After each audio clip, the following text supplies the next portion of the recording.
ఈరోజు ఎండిఎం కార్మికులు కూడా ఈ దేశీయ వ్యాప్త సమ్మెలో పాల్గొంటా ఉన్నారు.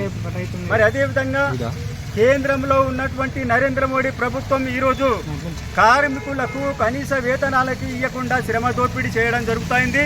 మరి అదేవిధంగా దేశీయ వ్యాప్తంగా కార్మికులు అసంఘటిత రంగంలో ఉన్నటువంటి కార్మికులు మధ్యాహ్న భోజన కార్మికులు ఈరోజు 23 సంవత్సరాలుగా చేయడం జరుగుతూ ఉంది.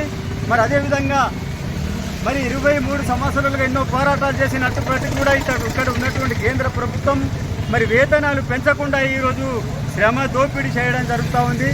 మరి అదేవిధంగా ఇక్కడ ఉన్నటువంటి మధ్యాహ్న భోజన కార్మికులు వాళ్ళకు కనీస పెన్షన్ 9,000 రూపాయలు ఇవ్వాలని ఈరోజు సమ్మె ద్వారా మేము డిమాండ్ చేస్తూ ఉన్నాం. మరి అదేవిధంగా సుప్రీంకోర్టు ఏదైతే చెప్పడం జరిగిందో కనీస వేతనము 26,000 రూపాయలని ఇవ్వాలనే దాంతో ఈ సమ్మె సందర్భంగా మేము డిమాండ్ చేయడం జరుగుతూ ఉంది.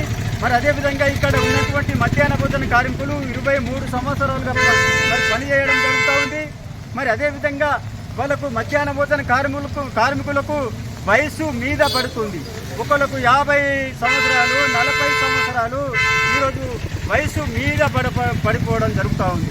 ఈరోజు కేంద్ర ప్రభుత్వం ఇక్కడ ఉన్నటువంటి మధ్యాహ్న భోజన కార్మికులు కనీస